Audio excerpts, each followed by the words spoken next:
Päivänä, jolloin Neymar teki maalin mestarien liigan finaalissa ja nousi Barcelonan sankariksi, oli mahtava. Tuo legendaarinen ottelu Juventusta vastaan pelattiin 6. kesäkuuta 2015. Tuolloin Barcelonalla oli kadehdittava kokoonpano, johon kuuluivat Iniesta, Xavi, Mascherano, Piqué sekä kuuluisa kolmikko Messi, Suarez ja Neymar. Toisaalta myös Juventuksella oli erinomaisia pelaajia, kuten Buffon, Vidal, Pogba, Tevez ja Pirlo. Se oli kahden suuren joukkueen kohtaaminen ja täydellinen hetki Neymarille todistaa orvonsa Barcelonassa. Tuomari vihelsi pelin alkaneeksi ja ottelu alkoi intensiivisesti. Ennen kuin pelikello ehti edes minuuttiin, Juventus katkaisi vastustajan syötön puolustusalueella ja Tevez sai pallon ja yritti kaukolaukausta. Tarkkuus oli kuitenkin surkea ja pallo meni kauas maalista. Nyt oli Neymarin vuoro astua peliin. Pian sen jälkeen brasilialaistaituri sai syötön sivurajalta ja yritti harhauttaa vastustajan pelaajaa, mutta toinen Juventuksen puolustaja riisti pallon ja potkaisi sen pois kentältä. Pian tämän jälkeen Barcelona aloitti hyökkäyksen, kun Jordi Alba sai pallon vasemmalla hyökkäyspuolella ja syötti heti Neymarille. Brasilialainen taituri kohtasi puolustuksen, loi tilaa ja syötti pallon Iniestalle alueelle. Iniesta puolestaan syötti heti Rakiticille, joka laukoi tarkasti ja lähetti pallon suoraan maaliin. Tämä alkupelin maali ja Neymarin ratkaiseva panos antoivat Barcelonalle merkittävän edun ja veivät joukkuetta lähemmäksi mestaruutta. 7 minuutin kohdalla Neymar painosti jälleen Juventusta saadessaan syötön vasemmalta ja yrittäessään keskittää pallon alueelle, mutta vastustajan puolustaja torjui pallon kädellään, mutta tuomari ei viheltänyt rikettä ja antoi peliin jatkua. Pian tämän jälkeen Juventus vastasi Moratan aloittaessa nopean vastahyökkäyksen oikealta. Saavuttuaan lähelle aluetta Juventusin 9 numero harhautti Mascheranon ja syötti Vidalle, joka ampui suoraan maalia kohti. Laukaus ei kuitenkaan ollut tarpeeksi tarkka ja pallo meni ohi maalin, hukaten tasoitusmahdollisuuden. Hei futisfani, ennen kuin jatkat videon katsomista, muista tilata kanava.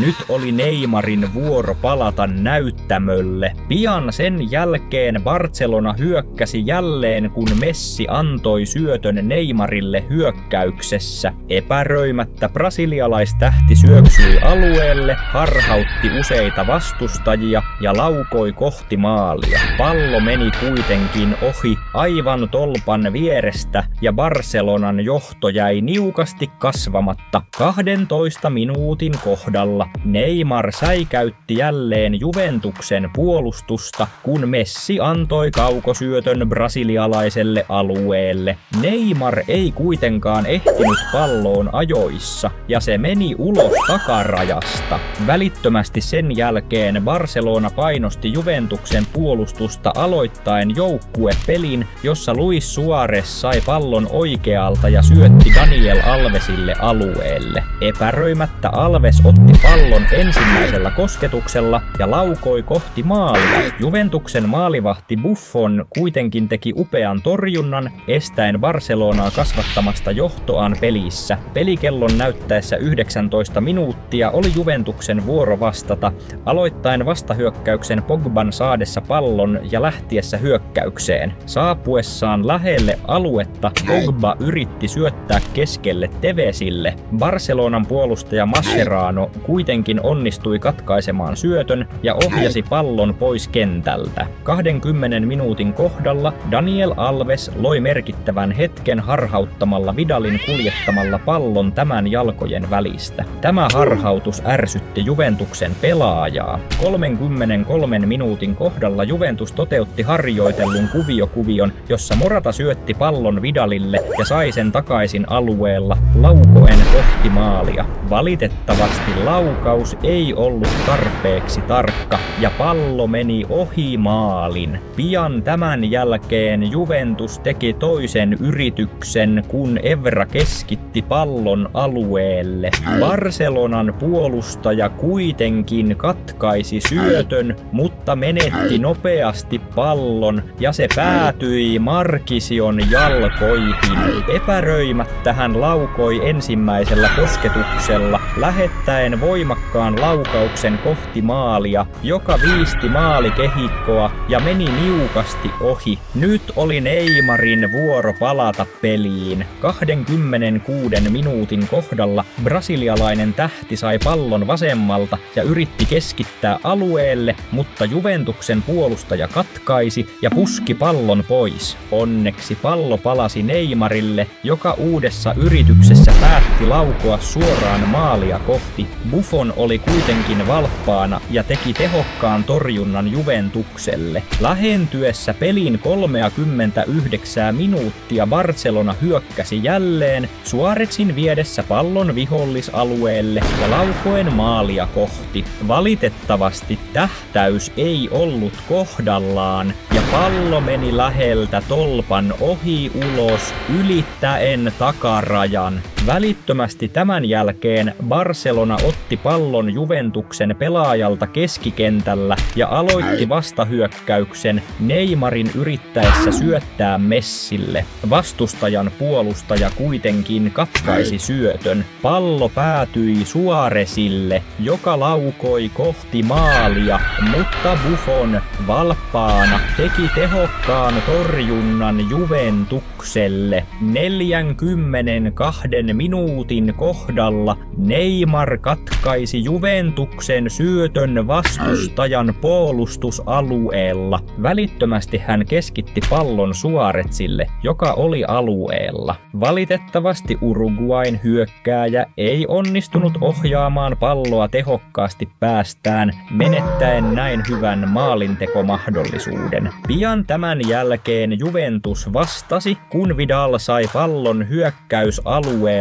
ja ampui kohti maalia, mutta vastustajan puolustaja blokkasi laukauksen. Paluupallo päätyi Marquision haltuun, joka jälleen kerran yritti laukausta ulkopuolelta, mutta Barcelonan maalivahti torjui sen. Nyt oli Messin vuoro näyttäytyä pelissä. Ensimmäisen puoliajan viimeisessä tilanteessa argentiinalaispelaaja eteni pallon kanssa, harhauttaen useita puolustajia yksilösuorituksessa. Kuitenkin ennen kuin hän ehti syöttää pallon alueelle, hänellä loppui tila kentällä ja pallo meni ulos takarajasta. Toinen puoliaika alkoi vieläkin intensiivisemmin. Pelikellon ollessa 48 minuuttia Barcelona käynnisti nopean vastahyökkäyksen Rakiticin kuljettaessa pallon läpi kentän. Lähestyessään vastustajan aluetta hän syötti pallon Suárezille, joka epäröimättä ampui suoraan maalia kohti. Buffon kuitenkin teki vaikuttavan torjunnan, estäen Barcelonaa kasvattamasta johtoaan. Luis Suárez myös halusi osoittaa arvonsa pelissä. Pian tämän jälkeen Uruguayn hyökkääjä sai pallon alueella ja yritti keskitystä keskelle, mutta vastustajan puolustaja blokkasi sen. Pallo palautui hänelle ja tällä kertaa hän päätti laukoa kohti maalia, mutta laukaus nousi liikaa ja meni yli maalin. Oli Messin vuoro yrittää onneaan. Noin 50 minuuttia pelistä argentiinalaistähti hyökkäsi toteuttaen harjoitellun kuviokuvion vaihtaen syöttöjä Neymarin ja Suárezin kanssa. Saatuansa pallon alueella hän laukoi kohti maalia. Valitettavasti laukaus ei ollut tarpeeksi tarkka ja pallo meni ohi. 54 minuutin kohdalla Juventus reagoi katkaisemalla vastustajan syötön ja aloittain vastahyökkäyksen Lichtsteinerin syöttäessä pallon alueelle Tevetsille, joka kääntyi nopeasti ja laukoi maalia kohti. Barsan maalivahti torjui laukauksen, mutta Morata, joka oli hyvässä asemassa, sai paluupallon ja laukoi uudelleen, sijoittaen pallon verkkoon. Tämä Juventusin maali tasoitti pelin jälleen ja sai Juventusin kannattajat hurraamaan mahdollisuudesta kääntää peli voitoksi ja voittaa mestaruus. 60 minuutin kohdalla Barcelona yritti vastata Iniestan syöttäessä pitkän pallon Messille alueelle. Syöttö oli kuitenkin liian voimakas, eikä Messi ehtinyt saada palloa ennen kuin se meni ulos takarajasta.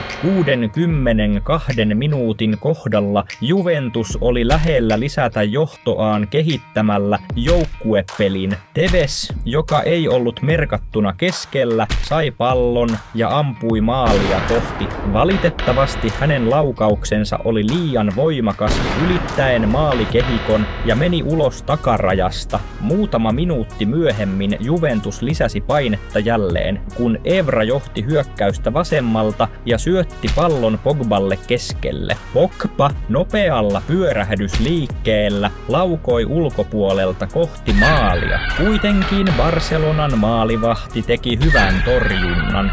Näytti siltä, että Juventus saattaisi kääntää pelin, kunnes MSN-trio astui jälleen toimintaan. Noin 67 minuutin kohdalla Messi sai pallon ja lähti hyökkäykseen täydellä nopeudella. Lähestyessään aluetta argentiinalainen ampui kohti maalia, mutta Buffon onnistui torjumaan laukauksen. Kuitenkin paluupallo päätyi Suarezille, joka ei hukannut tilaisuutta ja sijoitti pallon verkon perukoille, merkiten Barcelonan toisen maalin pelissä. Tämä Suarezin maali vei katalonialaisjoukkueen jälleen johtoon ja sai kannattajat riemuitsemaan ilosta. Ja Juventusin epätoivoksi Neymar oli päättänyt tehdä maalin pelissä. Muutama minuutti myöhemmin Barcelona hyödynsi Juventuksen virheellisen syötön vastahyökkäykseen Jordi Alban edetessä vasemmalta ja keskittäessä pallon alueelle. Neymar hyvin sijoittuneena puski pallon maaliin. Kuitenkin tuuletuksen aikana tuomari hylkäsi maalin, todeten, että pallo oli koskettanut Neymarin kättä, mikä aiheutti suurta pettymystä brasilialaispelaajalle. Noin 74 minuutin kohdalla Barcelona järjesti vastahyökkäyksen Neymarin edetessä kentällä ja syöttäessä pallon Jordi Alballe alueella, joka yritti laukaista,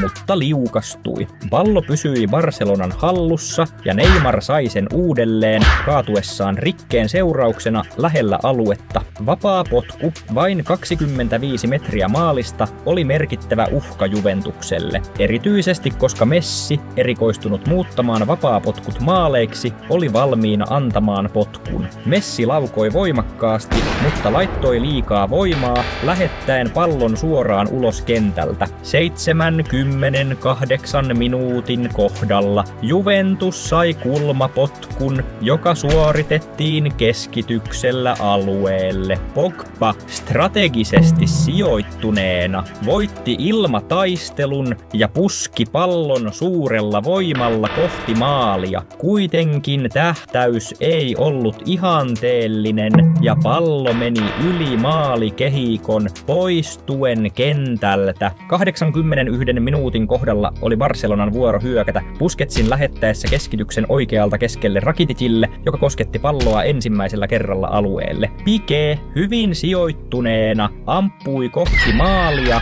mutta laukaus oli liian voimakas ja meni ulos. Toiselta puolelta Juventus halusi kovasti tasoitusta ja 88 minuutin kohdalla Lichtsteiner ampui voimakkaan ja tarkan laukauksen ulkopuolelta. Kuitenkin Barcelonan maalivahti teki erinomaisen torjunnan ja esti Italian joukkueen tasoituksen. Jatkoajalla Juventus yritti jälleen, kun Tevez sai pallon hyökkäysalueella ja laukoi ulkopuolelta, mutta jälleen kerran Barcelonan maalivahti torjui. Nyt oli Neymarin vuoro astua esiin ja ratkaista peli. Ja juuri niin tapahtui, kun brasilialainen tähti käynnisti vastahyökkäyksen ja saavuttuaan lähelle aluetta syötti Pedrolle, joka palautti pallon alueelle. Neymar käyttäen kaiken taitonsa laukoi voimakkaasti ja tarkasti, upottaen pallon verkkoon ja merkiten Barcelonan 3. maalin pelissä. Tämä Neymarin maali varmisti mestarien liigan voiton katalonialaisjoukkueelle, joka juhli suuresti tätä tiukasti taisteltua mestaruutta. Ja jos pidit Neymarin upeasta esityksestä, pidät varmasti myös päivästä, jolloin hän nöyryytti Cristiano Ronaldoa ja koko Real Madridin joukkuetta.